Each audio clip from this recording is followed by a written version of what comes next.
Hi hello investors. इस video के अंदर हम जो है दो ऐसे कंपनीज के बारे में बात करेंगे जो कि आपके GLP-1 वाले मेगा ट्रेंड से जो है बहुत ज़्यादा बेनिफिट कर सकते हैं। अगर आपको पता ही होगा कि यूएस के अंदर GLP-1 का जो मेगा ट्रेंड है वो हमें ऑलरेडी देखने मिल रहा है। और ये आपके GLP-1 के जो मॉलिक्यूल्स है जैसे कि सेमीग्लूटाइड बनकर आता है जो कि नोवा नॉर्डिस्क मैन्युफैक्चर करता है। तो वहाँ पे आप देखोगे तो ये मॉलिक्यूल्स का जो पेटेंट है ना, वो अभी FY 26 के अंदर हमें जो है रिमूव होता हुआ दिखेगा, मतलब मार्च के आसपास। तो वहाँ पे हमें क्या देखने मिलेगा, जैसे ही ये पेटेंट चला जाएगा, ये GLP-1 मॉलिक्यूल जो है इंडिया के अंदर जेनेरिक हो जाएगा, कनाडा के अंदर जो है जेनेरिक हो जाएगा।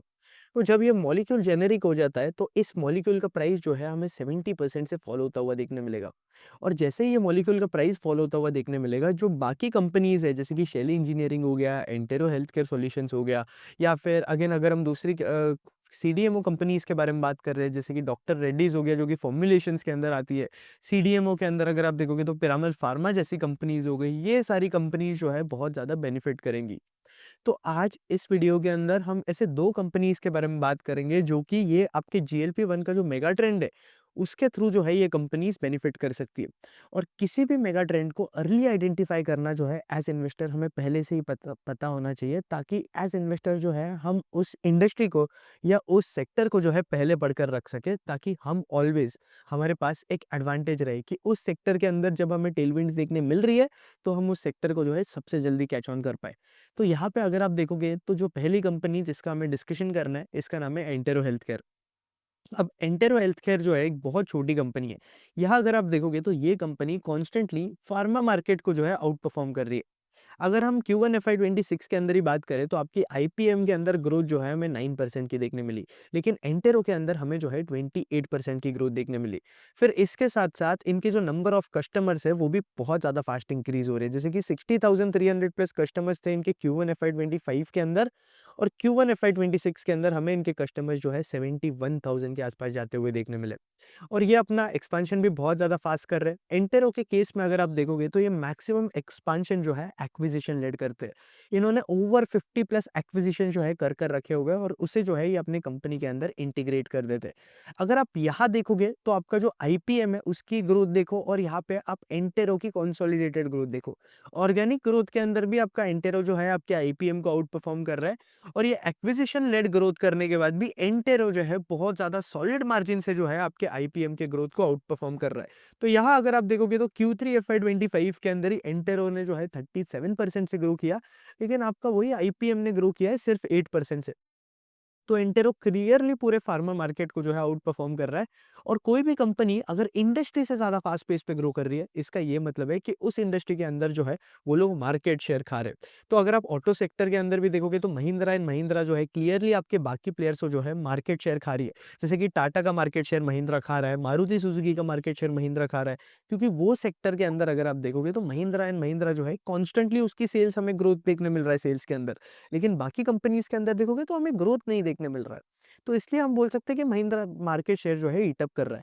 तो यहाँ पे अगर मैं एंटेरो की बात करूँ तो Q1 FY 25 over Q1 FY 26 हमें जो है 28% का टॉप लाइन के अंदर ग्रोथ देखने मिला है। मार्जिन जो है कंपनी के इंक्रीज हो रहे हैं, इसके वजह से हमें एंटेरो के अंदर स्ट्रॉन्ग ऑपरेटिंग लेवरेज भी देखने मिल रहा है। जहाँ अगर हम कंपनी की पैट ग्रोथ देखें तो हमें 47% की जो है कंपनी के अंदर पैट ग्रोथ देखने मिली है। अब इसके साथ-साथ अगर हम ROCE की बात करें तो 2025 में Q1 के अंदर इनका ROCE जो था 8.5% का था। एज़ ऑफ नाउ वो ROCE जो है इनका 11.5% के आसपास जा चुका है। तो ओवरऑल कंपनी के अंदर ग्रोथ क्या है? और अब हम जान लेते हैं कि आखिर एंटेरो हेल्थ केयर जो है करता क्या है? अब एंटेरो हेल्थ केयर की अगर हम बात करें तो ये लोग जो है आपके हेल्थ केयर प्रोडक्ट डिस्ट्रीब्यूटर है।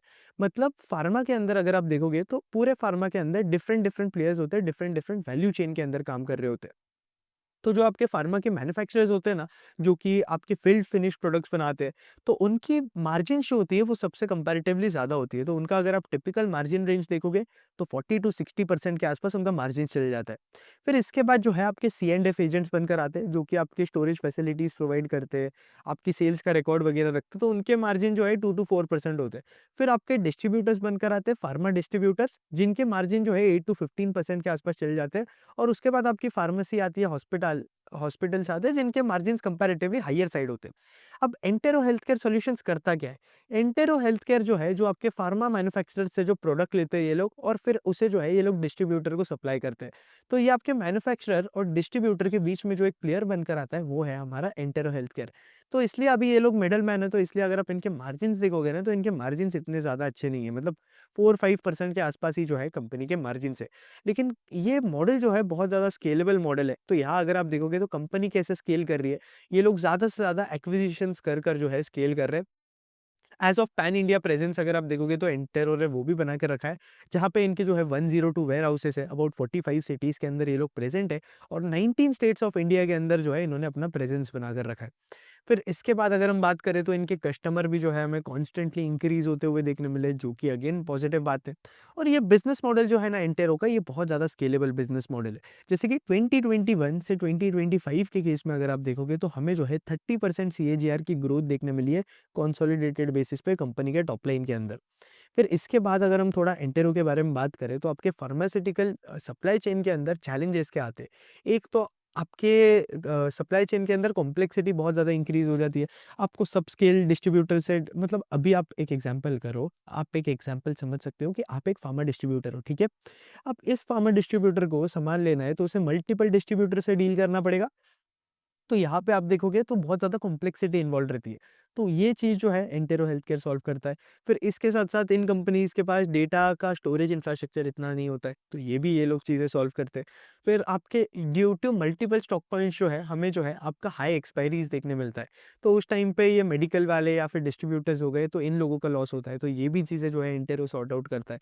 तो डिस्ट्रीब्यूटर के केस में अगर आप देखोगे तो ये लोग क्या करते हैं, अगेन ये लोग जो है बहुत ज़्यादा हाइली फ्रेगमेंटेड मार्केट है, कॉम्पिटिटिव मार्केट है। अगर आप दूसरे कंट्रीज़ के अंदर देखोगे तो दूसरे कंट्रीज़ के अंदर जो आपका डिस्ट्रीब्यूटर का जो शेयर है ना, मतलब जो टॉप 4-5 प्लेयर्स हैं उनका शेयर अगर आप देखोगे तो यूएस के अंदर इट्स अबाउट 90-95%, चाइना के अंदर 40-45% है। बट इंडिया के केस में अगर आप देखोगे तो ये शेयर जो बनकर आता है वो सिर्फ 8-10% का है। और ये शेयर जो है हमें इंक्रीज़ होता हुआ देखने मिलेगा। पहले 2015 के पहले ये शेयर जो था लेस देन 3 टू 5% था।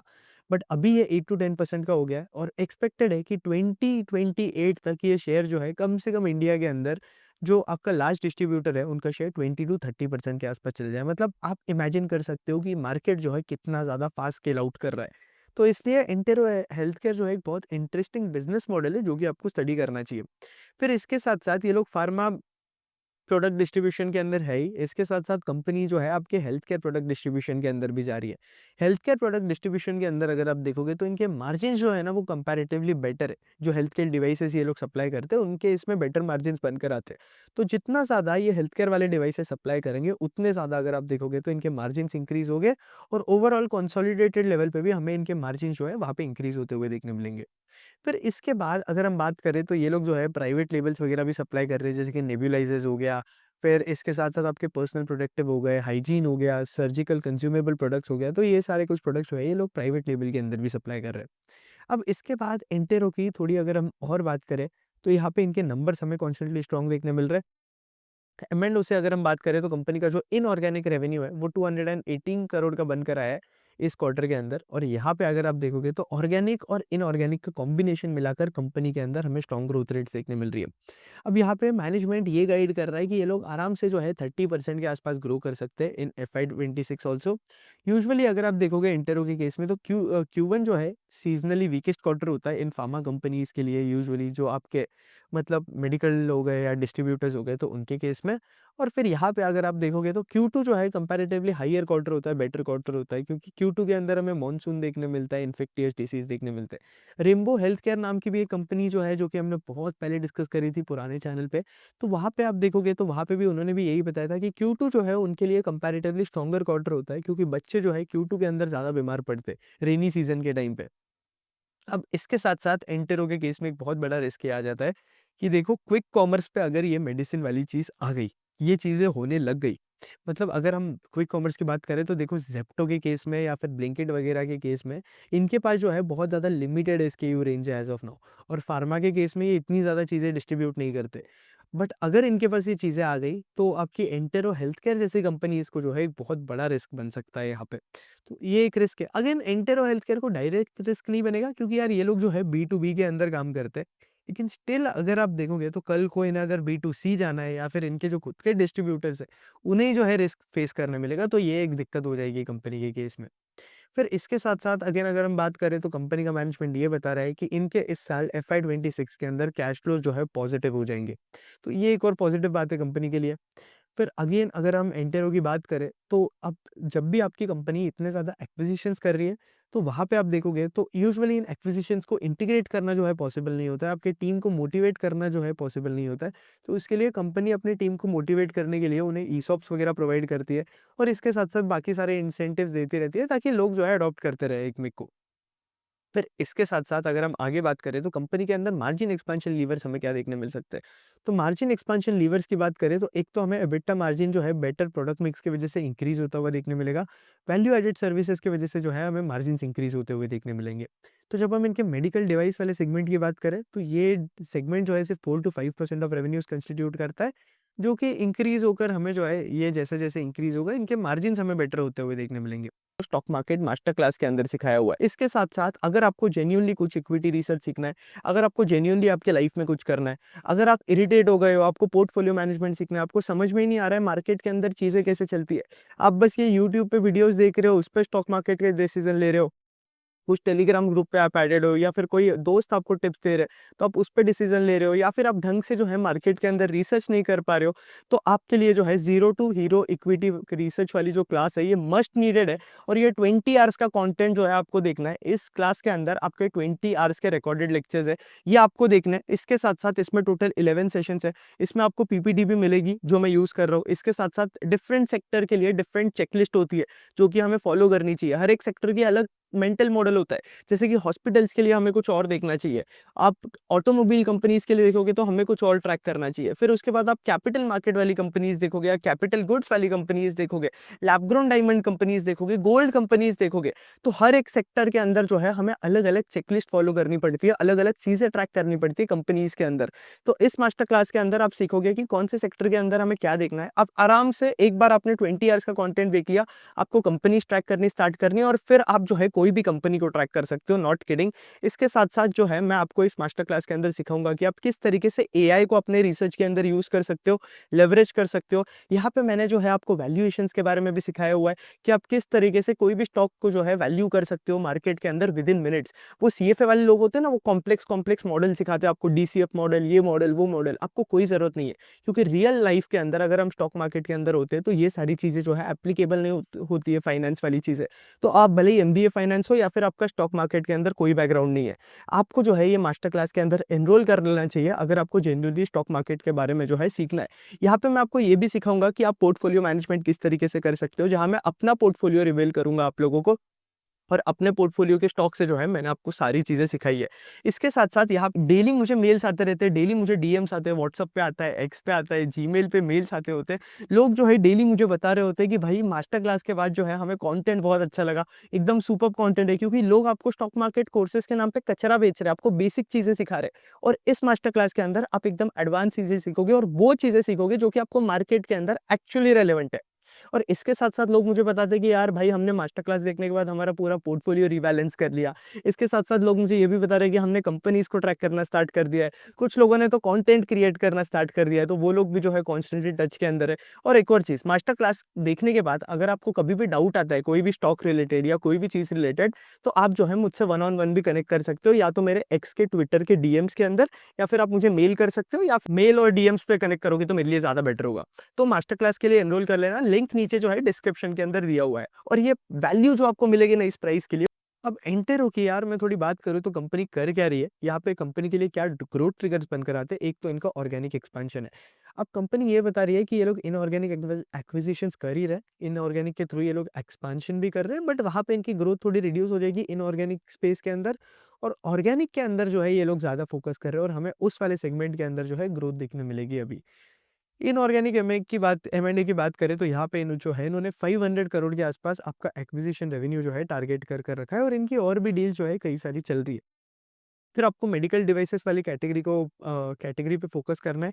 इसके साथ-साथ आपके मोंजोरो और वेगोवी, ये दोनों आपके जो जीएलपी-1 ड्रग्स हैं, उनका भी जो है आपका एंटेरो हेल्थ केयर जो है बहुत बड़ा डिस्ट्रीब्यूटर बनने वाला है। तो इसके वजह से एक बार इनका जनरिक अप्रूवल हो गया, तो एंटेरो के अंदर जो है हमें चीज़ें बेटर होते हुए देखने मिल सकती है। कंपनी के लिए रिस्क फैक्टर क्या बन जाते हैं? पहली चीज़ कि यार एक्विजिशन लेड ग्रोथ कर रहे हैं, तो एक्विजिशन को इंटीग्रेट करना जो है एक बहुत बड़ा रिस्क बन जाता है कंपनी के लिए कि कल को अगर ये एक्विजिशन जो कर पाए, उसे सही से इंटीग्रेट नहीं कर रहे तो एक रिस्क बन जाएगा कंपनी के लिए, ग्रोथ के लिए भी और ओवरऑल ऑर्गेनाइजेशन के लिए भी रिस्क बन जाता है। फिर इसके साथ-साथ about less than 10% of market share जो है ऑर्गेनाइज्ड है। तो यहाँ पे मार्केट तो बहुत बड़ा है, लेकिन अब कंपनी का एग्ज़ीक्यूशन रिस्क जो है किस तरीके से प्ले आउट होता है वो हमें देखना पड़ेगा। और आपका क्विक कॉमर्स की वजह से इन कंपनीज़ को जो है कॉम्पिटिटिव इंटेंसिटी जो है फेस करने मिल सकती है, तो ये रिस्क अगेन आपको ध्यान रखना पड़ेगा। अब एंटेरो के बाद जो अगली कंपनी है, जो कि बहुत इंटरेस्टिंग कंपनी है, अब ये कंपनी जो है डायरेक्ट बेनिफिशियरी है आपके जीएलपी-1 ड्रग्स की। कंपनी का नाम है शैली इंजीनियरिंग। अब इस कंपनी के अंदर भी वही हमें देखने मिल रहा है, मार्जिन एक्सपेंशन का हमें ट्रेंड देखने मिल रहा है। कंपनी की अगर आप एबिटा मार्जिन देखोगे, तो 2022 के अंदर इनके एबिटा मार्जिन जो थे सिर्फ 15% के आसपास थे। आज के डेट पे अगर आप इनके एबिटा मार्जिन देखोगे तो 24% के आसपास जा चुके हैं लगभग, और यहाँ अगर आप देख रहे हो तो Q1 FY26 के अंदर इन्होंने जो है 28% का एबिटा बनाया। तो ये बहुत इंटरेस्टिंग चीज़ देखने मिल रही है हमें शैली इंजीनियरिंग के केस में। अब शैली इंजीनियरिंग यार कौन से सेगमेंट के अंदर काम करती है और कंपनी करती क्या है? तो यहाँ पे आप देखोगे तो कंपनी के जो है 2 सेगमेंट है। 3 सेगमेंट है बेसिकली, एक इनका कंज्यूमर वाला सेगमेंट है और दूसरा जो है इनका हेल्थ केयर वाला सेगमेंट है और थर्ड वाला जो सेगमेंट है इनका इंडस्ट्रियल वाला सेगमेंट है। कंपनी के मार्जिन्स अगर आप देखोगे तो इंडस्ट्रियल वाला सेगमेंट और कंज्यूमर वाले सेगमेंट के अंदर इतना ज़्यादा नहीं है। लेकिन इनके मार्जिन जो है हेल्थ केयर वाले सेगमेंट के अंदर बहुत बेटर है। और ये हेल्थ केयर वाले सेक्टर के अंदर ही ये लोग जो है डायरेक्ट जीएलपी-1 बूम के अंदर जो है पार्टिसिपेट कर रहे हैं। तो यहाँ क्या हो रहा है? यहाँ अगर आप देखोगे तो टोटल कंपनी के पास जो है 19 इंजेक्शन मोल्डिंग मशीन जो है इंस्टॉल करने वाले हैं ये लोग Q2 FY26 के आसपास। इसके साथ-साथ इन्होंने कॉन्ट्रैक्ट साइन कर रखा है कि आपके जीएलपी-1 के लिए आपका क्या यूज़ किया जाता है? इंजेक्टेबल्स यूज़ किया जाता है। अगर आपने अभी तक हमारा जीएलपी-1 वाला वीडियो नहीं देखा है तो आई वुड सजेस्ट कि आप पहले जो है वो जीएलपी-1 वाला वीडियो देख कर आओ। तो यहाँ पे आप देखोगे तो जब इंजेक्टेबल्स होते हैं, तो वहाँ पे क्या होता है, आपको इंजेक्टेबल्स के लिए आपकी इंजेक्टेबल पेन्स रिक्वायर होती है। तो ये पेन्स जो होती है ना प्लास्टिक वाली, वो जो है आपका शैली इंजीनियरिंग बना रहा है। तो इसलिए इन्होंने क्या कर रखा है, इन्होंने जो है पेटेंट भी लेकर रखा है इन पेन्स का। तो आगे जाकर जो है कंपनी को सुपर नॉर्मल ग्रोथ भी देखने मिल सकती है, जैसे-जैसे आपका जीएलपी-1 के जो मॉलिक्यूल्स है वो हमें जेनरिक होते हुए देखने मिलेगी। सेमेग्लूटाइड का जो आपका पेटेंट है वो Q1 FY26 आई मीन नहीं FY CY26 के अंदर एक्सपायर हो रहा है वो पेटेंट। तो उसके वजह से भी आपके GLP-1 ड्रग्स है वो जेनरिक हो जाएँगे। वहाँ पे जो है हमें प्राइस फॉल देखने मिलेगा। तो उसके वजह से भी जो है हमें अच्छी खासी ग्रोथ देखने मिलेगी। तो ये शैली इंजीनियरिंग जो है डायरेक्टली बेनिफिट करेगा इस वाले ट्रेंड से। एज़ ऑफ नाउ कंपनी के मैक्सिमम रेवेन्यूज़ जो है हमें एक्सपोर्ट के थ्रू देखने मिलते हैं, अबाउट 76% ऑफ रेवेन्यूज़, और जो बचे हुए कंपनी के रेवेन्यूज़ है ना वो डोमेस्टिक से बनकर आ रहे हैं। कंपनी के अंदर हमें बहुत ज़्यादा सॉलिड ऑपरेटिंग लेवरेज भी देखने मिल रहा है ड्यू टू इनके मार्जिन एक्सपेंशन वाले लीवर्स। अब हम शैली की बात करें तो इनके total 200 plus injectable moulding machines है। इनकी टोटल 7 फैसिलिटीज़ है, 6 जो है इनकी प्लास्टिक की फैसिलिटी है और एक जो फैसिलिटी है इनकी स्टील फर्नीचर की है, क्योंकि अगेन ये लोग जो है इंडस्ट्रियल वाले सेगमेंट के अंदर काम करते हैं। फिर इसके बाद अगर हम शैली के बारे में थोड़ा और बात करें, तो यहाँ पे अगर हम देखें तो मैनेजमेंट अपने कॉन्फ्रेंस कॉल के अंदर क्या बोल रहा है, थोड़ा वो देखते हैं। अब शैली क्या करता है, शैली ने जो है डिफरेंट टाइप ऑफ पेन्स बनाकर रखे हैं, जैसे कि स्प्रिंग ड्रिवन पेन होता है, ऑटो इंजेक्टर डिवाइसेस होते हैं।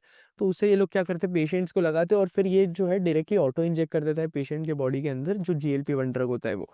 और ये ड्रग की पॉपुलैरिटी कितनी ज़्यादा इंक्रीज़ हो रही है, ये तो हम पिछले वाले वीडियो के अंदर जो है बात कर ही चुके हैं। तो इन्होंने क्या किया अभी कि जो आपके जीएलपी-1 के जो इंजेक्टेबल पेन्स है ना, उनका इन्होंने कमर्शियल मैन्युफैक्चरिंग स्टार्ट कर दिया। इसके साथ-साथ ये अपनी जो पेन्स के लिए जो कैपेसिटी है ना, वो भी इंक्रीज़ कर रहे हैं। तो शैली जो है बेनिफिट करने वाला है इस ट्रेंड को देखकर, अगर आप देख रहे हो तो। फिर इसके साथ-साथ इनका कंज्यूमर वाला डिवीज़न तो ठीक-ठाक ही परफ़ॉर्म कर रहा है। इंडस्ट्रियल वाला डिवीज़न भी ठीक-ठाक ही परफ़ॉर्म कर रहा है। ऐज़ ऑफ नाउ अगर आप देखोगे तो हेल्थ केयर वाले डिवीज़न से जो है कंपनी के आगे जाकर जो है हमें 30% ऑफ रेवेन्यू जो है उसी सेगमेंट से देखने मिलेंगे। मतलब यहाँ पे आप देखोगे तो आपका जो हेल्थ केयर का जो सेगमेंट है, उसका कंट्रीब्यूशन भी जो है अभी डबल हो चुका है। मतलब 31% का तो रेवेन्यू जो है कंपनी का हेल्थ केयर सेगमेंट की वज़ह से ही आ रहा है। इसलिए हमें कंपनी के मार्जिन जो है इतने ज़्यादा बेटर होते हुए देखने मिले। तो यहाँ पे आप देखोगे तो जैसे-जैसे जीएलपी-1 की कैपेसिटी की सेल्स इंक्रीज़ होते जाएगी, तो अभी ये लोग जो है 40 मिलियन पेन्स पे, जो कि 2027 में इनकी कैपेसिटी जो है 70 टू 75 मिलियन पेन्स के आसपास चली जाएगी। और अभी भी इनकी कैपेसिटी अगर आप देखोगे तो 50 टू 60% ऑफ कंपनी की जो कैपेसिटी बनकर आती है, उसके लिए इनके पास जो है कस्टमर कमिटमेंट्स ऑलरेडी पड़े हुए हैं। फिर इसके साथ-साथ अगर हम बात करें तो कंपनी ने मैक्सिमम इनके प्रोडक्ट्स का जो है पेटेंट लेकर रखा है, जैसे कि नियो प्लेटफ़ॉर्म करके जो है ये इनका एक प्रोडक्ट है। तो इसके पेटेंट लेकर रखे हुए इनके डिवाइस प्लेटफ़ॉर्म पे इनके, तो बाकी कोई प्लेयर जो है जल्द से जल्द आपके इंजेक्टेबल्स की आई मीन जो इंजेक्टेबल पेन्स है, उसके अंदर जो है प्लेयर जल्दी से एंटर नहीं कर सकते। तो शैली जो है एब्नॉर्मल प्रॉफ़िट एन्जॉय करेगा और यहाँ पे डिमांड सप्लाई गैप हमें आगे जाकर देखने मिल सकता है। जैसे ही आपके जीएलपी-1 जो है जेनेरिक हो जाते हैं और ड्रग्स की डिमांड इंक्रीज़ हो जाती है, तब हमें गैप देखने मिल सकता है। तो वो हमें देखना है कि शैली जो है इस डिमांड सप्लाई गैप का जो है किस तरीके से यूसेज करता है। फिर इसके साथ-साथ कंपनी को एक रिस्क ये बन जाता है कि जैसे-जैसे अब ये लोग क्या है इंजेक्टेबल्स के अंदर काम करते हैं, ये लोग इंजेक्टेबल का पेन बनाते हैं। तो आगे जाकर अगर जीएलपी के अंदर ओरल जीएलपी का ट्रेंड आ जाता है, हम लोग ऑलरेडी बात कर चुके हैं, इसके अंदर भी इनोवेशन चल रहा है। अब दिक्कत क्या है कि ओरली आप लोगे तो ये ड्रग जो है इतना ज़्यादा इफ़ेक्टिव नहीं रहता है और एक्सपेंसिव भी हो जाता है। लेकिन अगर आप इंजेक्टेबल के थ्रू ये ड्रग को लोगे, तो ये थोड़ा इनएक्सपेंसिव भी रहेगा और इसके साथ-साथ इसका जो इफ़ेक्ट होगा आपके बॉडी पे वो भी कंपैरेटिवली जो है हमें ज़्यादा देखने मिलेगा। तो ये एक मतलब मैं बोलूँगा इंजेक्टेबल्स तो हमेशा फ़ायदे में ही रहेंगे। अगले कुछ 5 सालों के लिए आपका इंजेक्टेबल का जो शेयर है, वो 80-85% के आसपास ही रहने वाला है। तो यहाँ पे आप देखोगे तो जैसे-जैसे ओरल अडॉप्ट होगा ना, आपके शैली इंजीनियरिंग के लिए जो है एक रिस्क आ सकता है। फिर नियो प्लेटफ़ॉर्म की बात करूँ, तो ये जो कंपनी का खुद का flagship spring driven auto injector pen है, तो यहाँ पे आप देखोगे तो इन्होंने जो है आपके इनोवेटर्स पेन बनाकर रखे। बाकी डिफरेंट टाइप ऑफ पेन भी जो है, डिफरेंट टाइप ऑफ प्लेटफ़ॉर्म भी जो है इन्होंने बनाकर रखे और ये अगले 5 सालों के लिए कंपनी के लिए जो है हाईएस्ट सेलिंग प्लेटफ़ॉर्म हो जाएगा। फिर इसके साथ-साथ टर्ज़ेप्टाइड की भी एक अपॉर्च्युनिटी आने वाली है कंपनी के पास, जो कि अगेन ये वाला ड्रग भी जो है आपके टाइप 2 डायबिटीज़ को ट्रीट करने के लिए यूज़ होगा, ओबेसिटी को ट्रीट करने के लिए यूज़ होगा। तो वहाँ पे आप देखोगे तो शैली इंजीनियरिंग जो है इसके लिए 3 बैचेज़ बना रहा है इनके 3 कस्टमर के लिए और यहाँ पे अगर आप देखोगे तो इनके जो कमर्शियल लॉन्चेस है वो एक्सपेक्टेड है कि 2026 और 2027 में जो है हमें ये चीज़ देखने मिले। फिर अगर हम टैरिफ की बात करें तो कंपनी पे जो है टैरिफ का रिस्क बन जाता है अभी भी क्योंकि देखो यूएस गवर्नमेंट ने जो है टैरिफ इंक्रीज करे लेकिन अब टैरिफ रिड्यूस करने की भी बात हो रही है तो टैरिफ वाले सिनेरियो के अंदर यार बहुत ज़्यादा अनसर्टेनिटी है मतलब पहले यूएस ने 25 से 50 करे अब 50 से यार ये लोग फिर से 25 कर रहे हैं तो अनसर्टेनिटी बहुत ज़्यादा है लेकिन यूएस के अंदर ये जीएलपी 1 ड्रग्स की डिमांड ही इतनी है कि आई थिंक शैली जो है कहीं ना कहीं से तो बेनिफिट करेगा ही बट चाइना और वियतनाम से कंपनी को एक रिस्क फेस करने मिलता है चाइना और वियतनाम इस मार्केट से अब वो टैरिफ का ही प्ले है पूरा, वो हमें देखना पड़ेगा कि किस तरीके से चीज़ें प्ले आउट होती है। फिर इसके साथ-साथ अगर हम कंज्यूमर इलेक्ट्रॉनिक्स की बात करें, तो यहाँ से कंपनी के पास रेवेन्यू जो है 2026 और 2027 के आसपास आने स्टार्ट हो जाएँगे। और सर्विस बिज़नेस भी जो है ये लोग स्केल कर रहे हैं, लेकिन अभी ये सर्विस वाला जो बिज़नेस है, ये बहुत छोटा बिज़नेस है। तो ये कुछ कंपनी के रिस्क और कुछ पॉजिटिव्स बन जाते हैं। तो यहाँ पे अब थोड़ा जो है मुद्दे की बात पे आता हूँ, जो है वैल्यूएशन।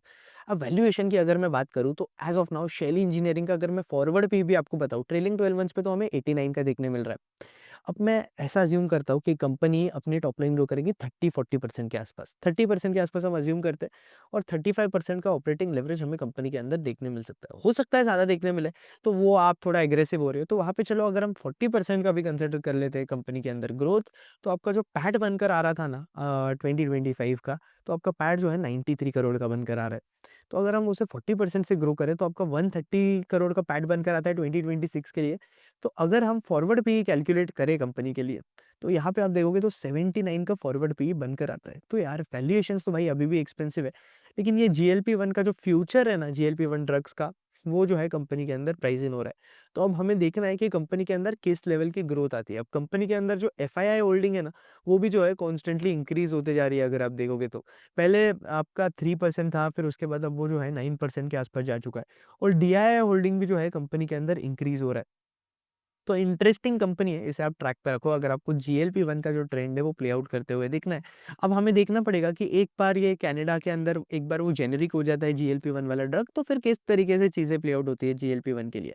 बाकी एंटेरो के केस में भी अगर मैं बताऊँ तो हाँ, वैल्यूएशंस थोड़ी एक्सपेंसिव है लेकिन बिज़नेस मॉडल थोड़ा स्केलेबल है। या अगर हम वैल्यूएशंस की बात करें एंटेरो की, तो देखो भाई एक्सपेंसिव है, मैं मानता हूँ।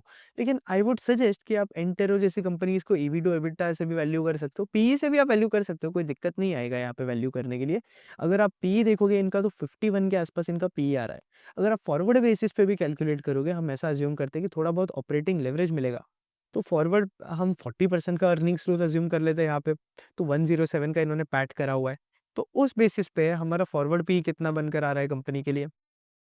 हमारा फॉरवर्ड पी आराम से जो है 35 के आसपास बनकर आ रहा है। तो भाई 35 के फॉरवर्ड पी पे आपको 30% पे ग्रो करने वाली कंपनी मिल रही है। लेकिन मैनेजमेंट भी ये बता रहा है एंटेरो का कि इन्हें जो है ऑपरेटिंग लेवरेज आगे जाकर देखने मिलेगा। मतलब कब? मतलब इस क्वार्टर के अंदर तो इनके कुछ एम्प्लॉयी एक्सपेंस थे। आगे जाकर वो थोड़े रिड्यूस हो जाएँगे ना, तो हमें ऑपरेटिंग लेवरेज देखने मिल सकता है एंटेरो के अंदर। तो वो चीज़ आपको एज़ इन्वेस्टर जो है ट्रैक करनी पड़ेगी, ये चीज़ देख लेना। तो यही है, एंटेरो और शेली 2 इंटरेस्टिंग कंपनीज़ है आपके जीएलपी-1 बूम के अंदर। दोनों भी छोटी-छोटी कंपनीज़ है, स्मॉल कैप कंपनीज़ है। तो इन कंपनीज़ को I would suggest as investor जो है आप लोग जाकर इंडिपेंडेंटली रीड करो। होपफुली आपने अभी तक मास्टर क्लास के अंदर एनरोल कर ही लिया होगा। अगर आपने अब तक मास्टर क्लास के अंदर एनरोल नहीं किया हुआ है, तो लिंक नीचे डिस्क्रिप्शन में है, आप डायरेक्ट एनरोल कर सकते हो। मास्टर क्लास में एनरोल करने के बाद अगर आपका कभी भी कोई भी स्टॉक रिलेटेड या फिर कोई फ्रेमवर्क रिलेटेड क्वेरी आता है, तो आप लोग जो है मुझे डायरेक्ट मेरे एक्स के डीएम्स के थ्रू जो है वो रीच आउट कर सकते हो। मैं सारे डीएम्स जो है पर्सनल रिप्लाई करता हूँ और मुझे पता है कि यार मास्टर क्लास जो है आप लोगों के लिए कितना ज़्यादा बेनिफिशियल है। तो जो लोग ऑलरेडी एनरोल कर चुके हैं, उनके लिए एक रिक्वेस्ट है कि आप लोग जो है मास्टर क्लास को मैक्सिमम लोगों से शेयर करना, ताकि वो लोग भी जो है इसका बेनिफिट उठा पाएँ। और इसके साथ-साथ मास्टर क्लास का प्राइस जो है एज़ ऑफ नाउ 3000 रुपीज़ है। अगर आप सोच रहे हो कि यार ये 3000 रुपीज़ के लिए भी आप सोच रहे हो, तो भाई आई कांट हेल्प यू, क्योंकि देखो इस 3000 रुपीज़ के अंदर मैं जो है आपको स्टॉक मार्केट के अंदर जो है एक लाइफ लॉन्ग स्किल बिल्ड करने का जो है अपॉर्च्युनिटी दे रहा हूँ। ये मास्टर क्लास जो है एकदम 20 आवर्स के रिकॉर्डेड लेक्चर्स बस आपको देखने हैं और फिर उसके बाद जो है आपको अगले दिन से कंपनीज़ को ट्रैक करना स्टार्ट करना है और चीज़ें इंप्लीमेंट करनी स्टार्ट करनी है। फिर इसके साथ-साथ आपको जो है इस मास्टर क्लास के अंदर हमने डिस्कस करा हुआ है कि आप कौन से सेक्टर की किस तरीके से वैल्यूएशन कर सकते हो। फार्मा सेक्टर के अंदर आपको क्या ट्रैक करना है, कैपिटल गुड्स के अंदर आपको क्या ट्रैक करना है, डिफेंस के अंदर आपको क्या ट्रैक करना है। क्योंकि लोग क्या करते हैं, बस कॉल खोलते हैं और पढ़ते रहते हैं। उन्हें पता ही नहीं होता है कि भाई इस कॉन्फ्रेंस कॉल के अंदर जो है उन्हें पढ़ना क्या है। तो ये सारा फ्रेमवर्क जो है हमने मास्टर क्लास के अंदर डिस्कस किया हुआ है और रिकॉर्डिंग्स जो रहेगी मास्टर क्लास के लिए वो आपको लाइफ टाइम वैलिड रहेगी। ऐसा भी नहीं है कि हमने जो है कोई आपको टाइम लिमिट देकर रखा है कि 1 साल आप देख सकते हो, 6 महीना देख सकते हो, ऐसा कुछ नहीं है। मास्टर क्लास की जो भी रिकॉर्डिंग्स रहेगी वो लाइफ टाइम वैलिड रहेगी। तो अगर आपने एनरोल नहीं किया है, लिंक नीचे डिस्क्रिप्शन में हुआ है, जल्द से जल्द एनरोल कर लेना। वीडियो पसंद आया लाइक करो, कंटेंट पसंद आया चैनल पर नए हो चैनल को सब्सक्राइब करो। That's it. आयुष मर्दा साइनिंग ऑफ। जय हिंद, जय भारत।